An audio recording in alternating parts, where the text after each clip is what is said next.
تاریخ اسلام میں آج ہم خلافت عباسیہ کا دور زوال اور پھر زوال کے اسباب کیا تھے یہ تناول فرمائیں گے۔ اس سے پہلے کی ویڈیو میں ہم نے بات کی تھی بنو عباس کے تعارف اور دور عروج کی۔ اگر آپ وہ ویڈیو دیکھنا چاہیں تو اس کی لنک ڈسکرپشن میں موجود ہے، دیکھ سکتے ہیں۔ اگر نیو ہے تو چینل کو سبسکرائب کر دیں، ویڈیو پسند آئے تو لائک کر دیں تاکہ میری ہر نئے آنے والی ویڈیو آپ لوگوں تک پہنچ سکے۔ تو بات کرتے ہیں خلافت عباسیہ کے دور زوال کی۔ 5ویں صدی ہجری میں ترک سلجوکیوں نے بغداد پر قبضہ کر کے گلیمی اقتدار کو ختم کر دیا، جس کے تمام تر اختیارات ان کے پاس تھے۔ خلیفہ کی حیثیت برائے نام تھی۔ آخر 656 میں چنگیز خان کے پوتے ہلاکو خان نے بغداد کو فتح کر کے آخری عباسی خلیفہ مستعصم باللہ کو قتل کرا دیا اور ساتھ ہی بنو عباس کی حکومت کا چراغ ہمیشہ کے لیے گل کر دیا۔ قادر باللہ کی وفات کے بعد قائم بامر اللہ خلیفہ بنا۔ یہ قادر اللہ کا بیٹا تھا۔ یہ خلیفہ پابند صلوات اور تہجد گزار تھا۔ اچھا ادیب، فن کتاب کا ماہر، عدل و انصاف کرنے اور وجود و سخاوت میں مشہور تھا۔ حکومت سنبھالنے کا گر بھی اسے آتا تھا۔ اس نے سلجوکیوں کی مدد سے خلافت کو ویلمیوں کے قبضے سے نجات دلائی۔ قائم کے عہد میں جلال الدولہ کی نااہلی کے باعث ترکوں اور فوج کے ظلم بڑھ چکے تھے، جس کی وجہ سے بغداد میں بدامنی پھیلی ہوئی تھی۔ قائم نے دونوں کے درمیان صلح کروائی اور ملک الملوک کا خطاب عطا کیا۔ جلال الدولہ کی وفات کے بعد شیعہ سنی اختلافات عروج پر تھے۔ ان بغاوتوں سے فائدہ اٹھاتے سلطان تغرل بیگ نے اصفہانی، آذربائیجان اور جزیرہ پر تسلط قائم کر لیا اور ارسلان نے فارس پر قبضہ کر لیا۔ خلیفہ قائم نے ارسلان تغرل بیگ کو خلد سے نوازا اور خطبوں میں اس کا نام شامل کر لیا۔ دیالمیہ کو نظام حکومت سے بے دخل کر کے سلجوکی امراء سیاہ و سفید کے مالک بن گئے۔ سلطان تغرل بیگ کی وفات کے بعد الپ ارسلان اس کا جانشین بنا۔ رومیوں اور ارسلان کے درمیان جنگ ہوئی، اسلامی لشکر کو فتح نصیب ہوئی۔ ارمنوس گرفتار ہو گیا، بعد میں بھاری رقم کے عوض رہا کیا گیا۔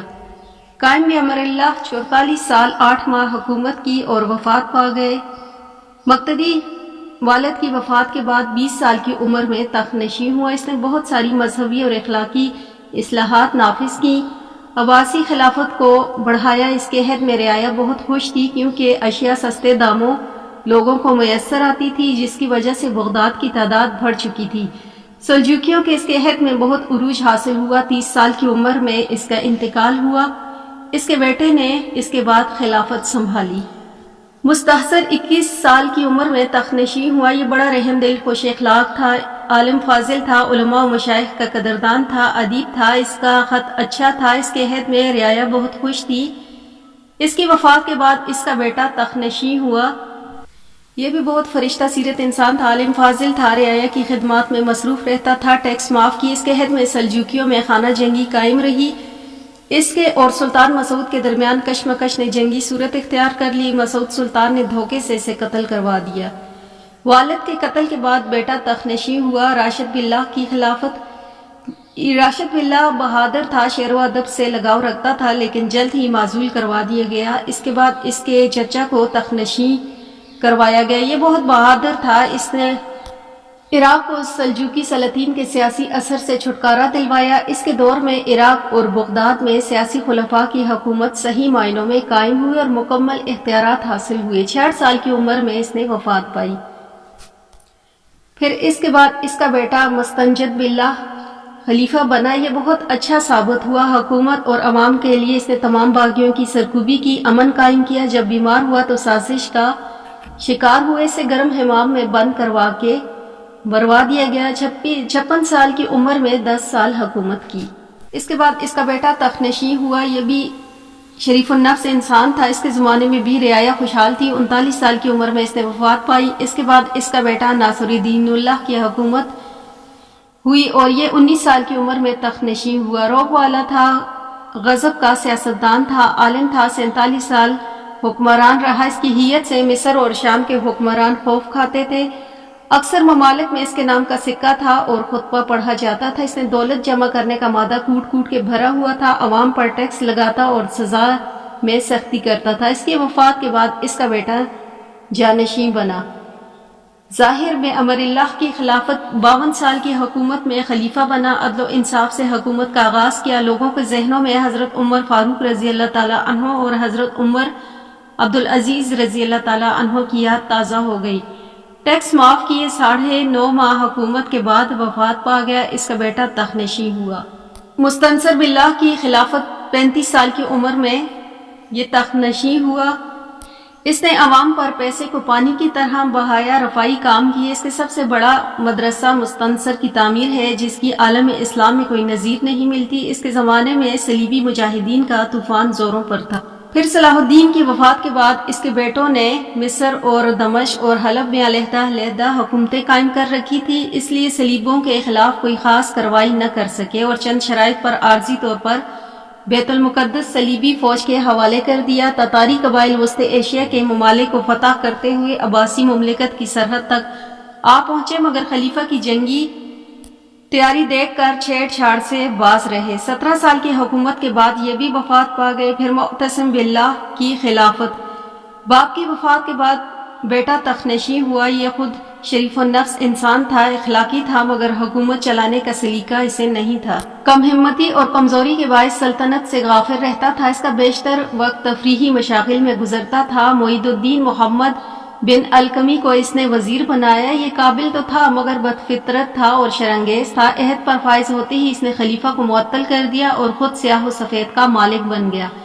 اس نے عباسی سلطنت کو تباہ و برباد کر کے رکھ دیا۔ خلیفہ معتصم کے عہد میں عباسی فوجی طاقت بہت کمزور ہو چکی تھی، اس کا وقار لوگوں کی نظروں میں گر چکا تھا۔ ترکی سرحد کے تمام اسلامی ریاست پر چھائے ہوئے تھے، دربار سازشوں کا مرکز بن چکا تھا۔ تاتاریوں کا خلیفہ کو قتل کرنا۔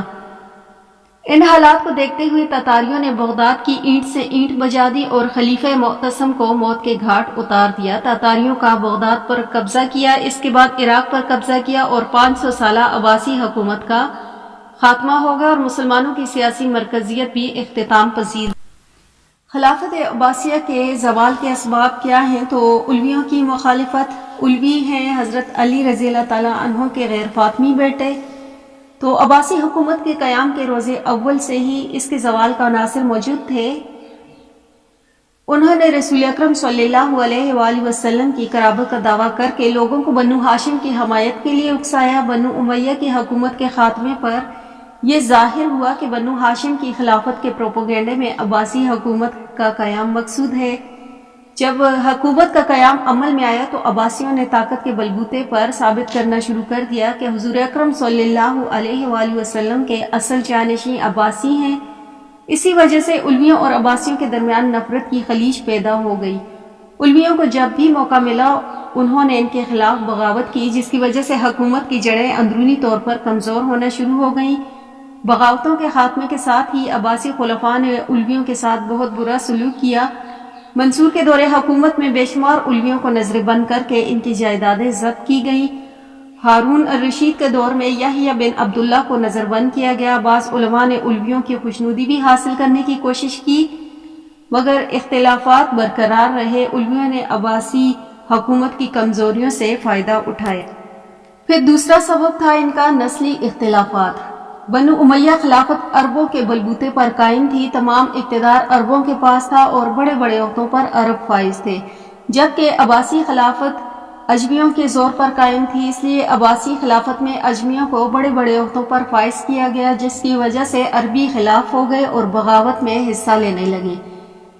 پھر اجمیوں کے اختیارات کے نقصانات یہ تھے کہ اجمی اختیارات اور اقتدار میں اس حد تک بڑھ چکے تھے کہ حکومت کو نقصان پہنچنے لگا تھا، جس میں ابو مسلم خراسانی اور برمکہ اہم ہیں اور خلفاء کے ہاتھوں میں تباہی کا شکار ہوئے۔ ایرانیوں کے اور عربوں کے ساتھ ساتھ ایران بھی ان کے ساتھ بدظن تھے اور وہ وفادار نہ رہے تھے۔ اب پھر عباسی فوج میں ترکوں کا داخلہ، عربی اور ایرانی قوت کو زائل کرنے کے لیے معتصم کے عہد میں بکثرت ترکی فوج بھرتی کی گئی اور ترکوں کی طاقت اتنی بڑھ گئی کہ خلیفہ بغداد کے لیے وہ بال جان بن گئی اور ترک امراء اپنی مرضی سے خلفاء کا چناؤ کرتے، معزول کرتے اور تخت نشین کرتے۔ عوام کی نظر میں عباسی خلفاء کی حیثیت بھی گر گئی۔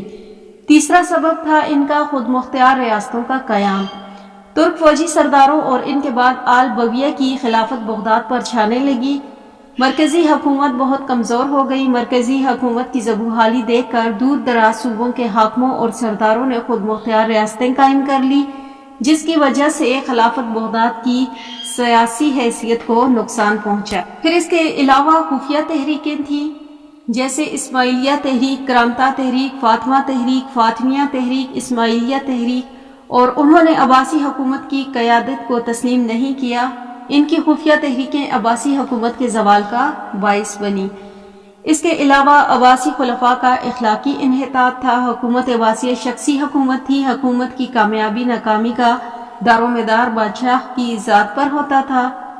بادشاہ کی قابلیت یا نالائکی کا گہرا اثر خلافت پر پڑتا تھا۔ حکومت عباسیہ کے تو خلفاء کے تدبر اور انتظامی قابلیت نے سلطنت کی شان و شوکت کو بڑھایا، مگر خلیفہ متوکل کے جانشین کی نالائکیوں کی وجہ سے امراء کے ہاتھوں وہ کٹ پتلی بن کر رہ گئے۔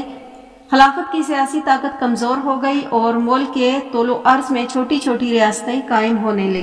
پھر عربوں میں قومی روح کا فقدان۔ امی حکومت میں غیر اسلامی اصول تھے مگر عربوں کی خالص حکومت تھی۔ تمام عہدوں پر عرب فائز تھے اور انہیں سیاسی مراد حاصل تھے۔ سلطان کے تمام انتظامی امور میں عربوں کو ترجیح دی جاتی تھی۔ اسی وجہ سے اہل عرب اپنی حکومت تصور کرتے ہوئے صدق دل سے کام کرتے تھے۔ عباسی حکومت میں عباسی خلفاء نے انہیں عہدوں سے معزول کر کے اجمیوں کو ترجیح دی۔ انہوں نے اپنی قوم کو ترجیح دے کر بڑے بڑے عہدوں پر فائز کیا۔ اہل عرب نے تجارت اختیار کر لی اور صحرائے عرب واپس چلے گئے اور وہاں بدوی زندگی گزارنے پر مجبور ہو گئے۔ ایرانی اور ترکوں کو عباسیوں نے امور سلطنت چلانے کے لیے ایرانی اور ترکوں کے سرداروں پر بھروسہ کیا۔ انہوں نے عربوں کی حکومت سے کوئی خاص دلچسپی نہ لی۔ عباسیوں کے زمانے میں ایرانی اور ترک سرداروں کے بیچ رساکشی ہونے لگی جس سے سیاست کے سیاسی وقار عوام کی نظروں میں گر گیا۔ عباسی خلفاء مشکل وقت میں نہ اجمی سرداروں سے اور نہ اپنی قوم سے امداد حاصل کر سکے۔ پھر تھا فرقہ وارانہ اختلافات اور ابن القمی کی غداری۔ تو خلافت عباسیہ کی ابتدا کے بعد مسلمانوں کی بدقسمتی سے دو بڑے گروہ شیعہ سنی اختلافات تیزی سے بڑھنے لگے اور بغداد میں فسادات برپا ہونے لگے جس کے اثرات دوسرے ملکوں میں پھیل گئے۔ عباسی دور کے آخری خلیفہ کے عہد میں فسادات میں تیزی آ گئی جسے عباسی وزیر ابن القمی اور نصیر الدین طوسی نے مزید ہوا دی۔ انہوں نے مسلمان اور خلافت عباسیہ سے غداری کرتے ہوئے ہلاکو خان کو حملے کی دعوت دی اور مسلمانوں کو تباہی کا سامان دیا اور ہلاکو